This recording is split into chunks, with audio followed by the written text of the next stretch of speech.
नमस्कार दोस्तों, ये video editorial compilation for mains का पार्ट है। आप प्लेलिस्ट में जाके एडिटोरियल की वीडियोस पेपर वाइज और टॉपिक वाइज देख सकते हो। और अगर आप दिसंबर 2019 के बाद की वीडियोस को देखना चाहते हो तो वीडियो के नीचे मौजूद ज्वाइन बटन की सहायता से आप मेंबरशिप को ज्वाइन कर सकते हो। चलिए डिस्कशन स्टार्ट करते हैं। आप जीएस पेपर 1 के इस टॉपिक से आर्टिकल को रिलेट कर सकते हो। ये आर्टिकल लिखा गया है जोरावर दौलत सिंह के द्वारा। देखो, ये आर्टिकल इन चीज़ों पर फोकस नहीं करता कि 1971 का बांग्लादेश वार क्यों हुआ, कैसे ये वार अनफोल्ड हुआ, क्या रीजंस रहे इंडिया ये वार जीत पाया। इन सब चीज़ों को आपको अगर जानना है तो आप अपनी एक पुरानी डिस्कशन को सुन सकते हो जो अब अपने पुराने चैनल पर है। इसमें आपको सारी डिटेल्स मिलेंगी बांग्लादेश वार से संबंधित। लेकिन आज के आर्टिकल में जो फोकस है वो जियो पॉलिटिक्स पर है। जब वार हो रहा था या फिर उससे ठीक पहले कैसे विभिन्न देशों के बीच रिलेशंस इमर्ज हो रहे थे। और काफ़ी बार आपने एक चीज़ सुनी होगी कि पाकिस्तान का साथी होते हुए भी चाइना 1971 के वार में चाइना ने पाकिस्तान का साथ नहीं दिया। आखिरकार ऐसा क्यों? जब साथी था चाइना पाकिस्तान का तो पाकिस्तान ने 1971 के वार में पाकिस्तान का साथ क्यों नहीं दिया, इस आर्टिकल में आपको क्लियर हो जाएगा। देखो, जब कोल्ड वार स्टार्ट हुआ और ऑलमोस्ट 1965 तक ये सिचुएशन थी, पाकिस्तान यूएसए के ग्रुप में शामिल था।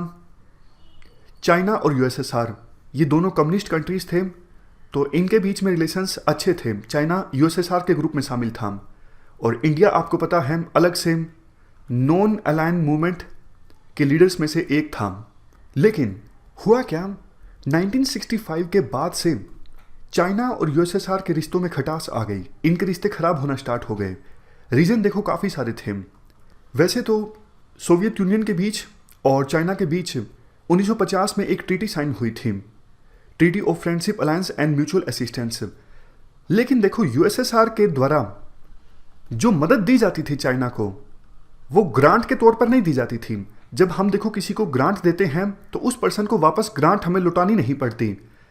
यूएसएसआर ने चाइना को मदद की लोन के तौर पे, लोन वापस चुकाना पड़ता है और इंटरेस्ट रेट भी ज़्यादा लेता था यूएसएसआर चाइना से। इसके अलावा सोवियत यूनियन के 10,000 एडवाइज़र्स चाइना ने लिए थे और उनको पैसा देने के लिए हाई इंटरेस्ट रेट पर लोन लेना पड़ा था सोवियत यूनियन से। नेक्स्ट पॉइंट, 1950 में जब कोरियन वार हुआ उसमें इनडायरेक्टली चाइना ने भी पार्टिसिपेट किया था।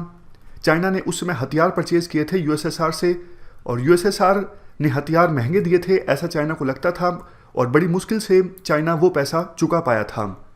कुछ और रीजन्स की बात करें, माओ और स्टालिन ये देखो सिमिलर सी पर्सनैलिटी थे। दोनों को लगता था हम कम्युनिज्म का बेटर मॉडल इम्प्लीमेंट कर रहे हैं अपने देश में। जब देखो माओ ने पीजेंट बेस्ड रेवोल्यूशन स्टार्ट की तो स्टालिन उससे संतुष्ट नहीं थे। बॉर्डर डिस्प्यूट भी था चाइना और यूएसएसआर के बीच। तो इन रीजन्स की वजह से 1969 के आसपास टेंशन्स इतनी ज़्यादा बढ़ गई कि चाइना और यूएसएसआर का जो बॉर्डर था वहाँ पे देखो क्लैशेस हुए। दोनों साइड से 60-70 सोल्जर्स की डेथ भी हो गई थी। अब आप एक बार फिर से आइए इस स्लाइड पर। देखो, 1965 तक ये इक्वेशन थी, दोनों के रिश्ते अच्छे थे। लेकिन 69 आते आते दोनों के रिलेशंस में काफ़ी टेंशन्स आ गई थी और दोनों साइड से बॉर्डर पर गोलाबारी की वजह से 60-70 सोल्जर्स की डेथ हो गई थी। तो अब देखो ऐसी सिचुएशन में चाइना को पता है कि यूएसएसआर का दुश्मन कौन है। यूएसएसआर का दुश्मन कौन था उस समय? यूएसए। तो चाइना की नज़दीकियाँ यूएसए से बढ़ने लगी थी क्योंकि चाइना की दुश्मनी होने लगी थी यूएसएसआर से। वो फेमस कहावत आपने सुनी होगी, दुश्मन का दुश्मन दोस्त। तो चाइना और यूएसए करीब आने लगे थे। तो 1969 के बाद ये इक्वेशन बनने लगी थी। पाकिस्तान और यूएसए ये तो पहले ही साथ थे। पाकिस्तान ने मीडिएशन की और चाइना और यूएसए को करीब लाने में पाकिस्तान ने मध्यस्थता की। तो ये तीन देश एक साथ आ गए, पाकिस्तान, चाइना और यूएसए। देखो अब ध्यान से सुनिएगा, यूएसएसआर अपने एक इंपॉर्टेंट साथी को खो चुका था जिसका नाम है चाइना, जो यूएसए के करीब चला गया था। तो यूएसएसआर को लगता था भैया ये तो नुकसान हो गया, कोई और बढ़िया नया दोस्त मिल जाए तो अच्छा होगा।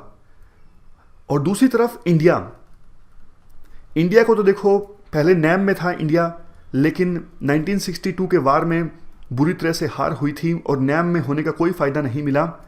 और जबकि इन 3 देशों का अलायंस बन गया था तो इंडिया को और भी डर लगने लगा था। इंडिया को लगने लगा था कि ये 3 देश एक साथ आ गए तो हम तो बचेंगे नहीं। तो इंडिया को भी लगा कि यूएसएसआर के साथ अगर दोस्ती करेंगे तो ज़्यादा अच्छा रहेगा।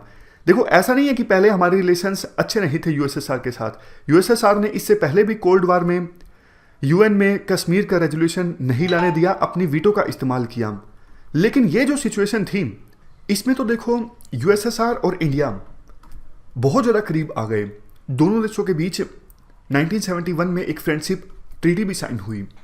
तो इस प्रकार से हमने समझा कैसे विभिन्न देशों के बीच रिलेशंस अनफोल्ड होते हैं 1971 के वार से पहले। अब हम जानते हैं कि वार के दौरान क्या हुआ था। दिसंबर 1971 में वार स्टार्ट हो गया था तो यूएसए ने अपने साथी पाकिस्तान की मदद करने के लिए, उनका मोराल बूस्ट करने के लिए एक एयरक्राफ्ट कैरियर एंटरप्राइज डिस्पैच किया इंडियन ओशन में। समझ गए?